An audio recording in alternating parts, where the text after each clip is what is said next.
16 अगस्त 2025 देश की सर्वोच्च न्यायालय के दरवाजे पर एक पिटीशन पहुंची। पिटीशन भी साधारण नहीं बल्कि स्पेशल, माने स्पेशल लीव पिटीशन। पर यह क्या होती है? संविधान के अनुच्छेद 136 के तहत स्पेशल लीव पिटीशन या एसएलपी का प्रावधान है। इसके तहत भारत की किसी भी अदालत के आदेश के खिलाफ सुप्रीम कोर्ट में याचिका लगाई जा सकती है। वे वैसे मामले के लिए हो सकते हैं जहां सुप्रीम कोर्ट में सीधे अपील का अधिकार न हो, लेकिन शर्त यह होती है कि या तो पिटीशन वाले के साथ अन्याय हुआ हो या फिर मामले में कोई बहुत बड़ा कानूनी प्रश्न पैदा होता हो। सुप्रीम कोर्ट पहले देखती है कि क्या ये दो क्राइटेरिया पूरे हो रहे हैं और उसी के बाद ये मामला सुना जाता है। सादी भाषा में बहुत गंभीर मामलों में ही एसएलपी लगाई और सुनी जाती है। तो 16 अगस्त को भी एक शख्स सुप्रीम कोर्ट यही कहते हुए पहुंचा कि उसका मामला बहुत गंभीर है। सुप्रीम कोर्ट में जब पूछा गया कि कहां दिक्कत आई तो उसने कहा हाई कोर्ट के आदेश में। सुप्रीम कोर्ट ने कहा दिखाओ आदेश, तो जवाब मिला माय लॉर्ड, हाई कोर्ट का आदेश मेरे पास है ही नहीं। मालूम हुआ कि आदेश याचिकाकर्ता को क्या किसी के पास भी नहीं था, क्योंकि उसे अपलोड ही नहीं किया गया। इसके बाद जो हुआ वो आपको किसी क्राइम थ्रिलर जैसा लगेगा।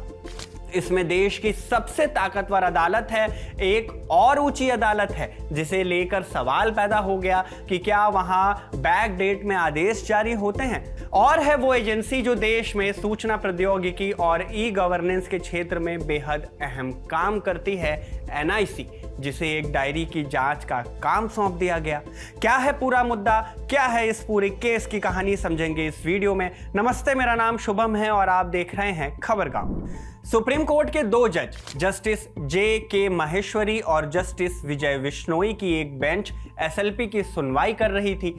ये 16 अगस्त को दायर की गई थी। याचिका लगाने वाले शख्स की अग्रिम जमानत पंजाब और हरियाणा हाईकोर्ट से 31 जुलाई को खारिज हो गई थी। इसी को एसएलपी में चुनौती भी दी गई।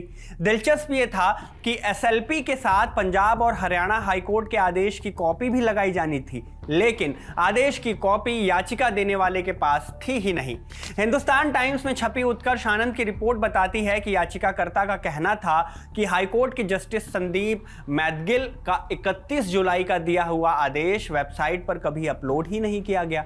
दर्शकों की जानकारी के लिए बता दें कि हाईकोर्ट अपने ऑफिशियल वेबसाइट पर आदेश अपलोड करती है। इससे आदेश के लिए बार बार कोर्ट आने की जरूरत खत्म हो जाती है। साल 2018 में बॉम्बे हाईकोर्ट ने भी स्पष्ट किया था कि वेबसाइट से प्रिंट किए गए आदेश एक विश्वसनीय दस्तावेज होते हैं, इसे सर्टिफाइड कॉपी की तरह मानते हैं और इसे अदालतों में सबूत के तौर पर स्वीकार किया जाता है। खैर, लौटते हैं अपने मुद्दे पर। अब जब एसएलपी पर सुनवाई करने वाली बेंच को पता चला कि पंजाब और हरियाणा हाईकोर्ट ने आदेश की कॉपी अपलोड ही नहीं की, तो सुप्रीम कोर्ट ने हाईकोर्ट के रजिस्ट्रार जनरल से रिपोर्ट मांग ली। लेकिन जो रिपोर्ट आई उसने सॉल्यूशन देने के बजाय एक नई फजीहत खड़ी कर दी। हिंदुस्तान टाइम्स की रिपोर्ट के मुताबिक हाईकोर्ट के रजिस्ट्रार जनरल की इस रिपोर्ट में बताया गया कि 20 अगस्त तक हाईकोर्ट का आदेश वेबसाइट पर दिख ही नहीं रहा था। इसके बाद 22 अगस्त को रजिस्ट्रार जनरल ने जज के सचिव से इसका कारण पूछ लिया। मजे की बात यह है कि जैसे ही यह सवाल जज के सचिव से पूछा गया, आदेश की कॉपी अचानक से अपलोड हो गई। अब क्योंकि वेबसाइट पर आदेश अपलोड होने की तारीख और समय नहीं दिखते, तो यह भी पता नहीं लग पाया कि आदेश अपलोड कब हुआ। इस पर रजिस्ट्रार ने पूछ लिया कि आदेश की कॉपी कब अपलोड हुई और इसमें देरी क्यों हुई। इस पर जज साहब के सचिव का जवाब आया कि जज साहब 1 अगस्त से 20 अगस्त तक सर्जरी करवाने में व्यस्त हैं। सवाल कुछ और पूछा गया लेकिन जवाब कुछ और ही मिला। सर्जरी 1 से 20 तक हुई थी, लेकिन आदेश तो एक दिन पहले माने 31 जुलाई को आया था। 1-2 दिन में अपलोड हो जाना चाहिए था, पर हुआ क्यों नहीं? सवाल और उसके जवाब सुप्रीम कोर्ट की बेंच को हजम नहीं हुए। बेंच ने कहा कि ऐसा प्रतीत होता है कि चुनौती दिए गए आदेश को 31 जुलाई 2025 को पारित नहीं किया गया था, बल्कि इसे इस न्यायालय के आदेश के बाद पारित किया गया। आदेश को देर से अपलोड करने पर सुप्रीम कोर्ट की बेंच ने तीखी टिप्पणी करते हुए कहा कि जिस तरह से बातें हुई उससे शक होता है कि क्या हाईकोर्ट का आदेश सच में सुप्रीम कोर्ट के दखल से पहले लिखा भी गया था या नहीं। यानी कोर्ट को भरोसा नहीं हुआ कि आदेश पहले से मौजूद था।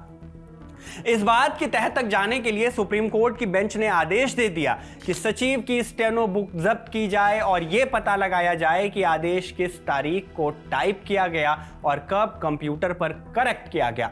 गुप्त जांच की जाए और एनआईसी से कंप्यूटर का रिकॉर्ड मंगाया जाए कि टाइपिंग और अपलोडिंग कब हुई और इसे हलफनामे के साथ पेश किया जाए। इसके साथ सुप्रीम कोर्ट जानना चाहती है कि कहीं इस आदेश को उनकी दखल के बाद बैकडेट में तो नहीं दिखाया गया।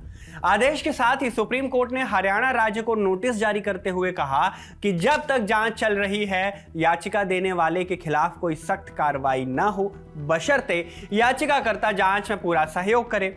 इसी बीच सुप्रीम कोर्ट की ही एक दूसरी बेंच ने हाई कोर्ट्स पर नाराजगी जताई। वजह यह थी कि कई हाई कोर्ट्स महीनों या सालों तक फैसला रोक कर रखते हैं। इस मामले पर सुनवाई के दौरान सुप्रीम कोर्ट ने कहा कि रिजर्व किया हुआ फैसला अगर 3 महीने में नहीं सुनाया जाता तो मामला हाई कोर्ट के चीफ जस्टिस को भेजा जाएगा। इसके बाद चीफ जस्टिस उस बेंच को 2 और हफ्तों का समय देंगे। अगर तब भी फैसला नहीं आता तो मामला दूसरी बेंच को सौंप दिया जाएगा।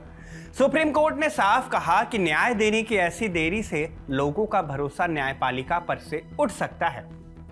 समय पर फैसला देना न्याय व्यवस्था का जरूरी हिस्सा है। अपने आदेश में सुप्रीम कोर्ट ने यह भी कहा कि सभी हाई कोर्ट्स के रजिस्ट्रार जनरल नियमित तौर पर लंबित फैसलों की सूची अपने अपने चीफ जस्टिस को सौंपे ताकि निगरानी हो सके। कहने का मतलब यह हुआ कि अब तय समय सीमा में फैसला सुनाना अनिवार्य कर दिया गया है। ये भी है बेहद जरूरी, पर कितना, इस आंकड़े से समझिए। 31 जुलाई 2025 को केंद्रीय कानून मंत्री अर्जुन राम मेघवाल ने सदन में बताया कि देश की अदालतों में कुल 5 करोड़ से ज्यादा केस लंबित हैं। सुप्रीम कोर्ट में लंबित केसेस का आंकड़ा लगभग 80,000 का है। देश की 25 हाई कोर्ट्स में करीब 61 लाख केस लंबित हैं, तो वहीं जिला और निचली अदालतों में लगभग 4 करोड़ 46 लाख केसेस न्याय की आस में लंबित पड़े हैं। हाई कोर्ट्स के लंबित मामलों में थोड़ा कैलकुलेशन करें तो हर हाई कोर्ट के पास करीब 2,44,000 केसेस लंबित हैं। और डिटेल में जाएं तो पता चलता है कि देश के सभी 25 हाई कोर्ट्स में कुल 778 जज कार्यरत हैं। इस हिसाब से हर जज के सिर माथे आते हैं लगभग 7,800 केस। हालांकि हाई कोर्ट में कुल 1122 जजों के पद स्वीकृत हैं, लेकिन इनमें से करीब 30% खाली ही हैं। ऐसे लाखों हजारों केसेस हैं जिन्हें सुनवाई का मौका भी जल्दी नहीं मिलता, और जिन्हें मिलता है उनमें भी ऐसे उदाहरण सामने आते हैं जिनसे न्यायपालिका पर लोगों का भरोसा प्रभावित होता है। बहरहाल, आप इस पूरे मुद्दे पर क्या राय रखते हैं कमेंट करके हमें जरूर बताइएगा। इस वीडियो में बस इतना ही। धन्यवाद।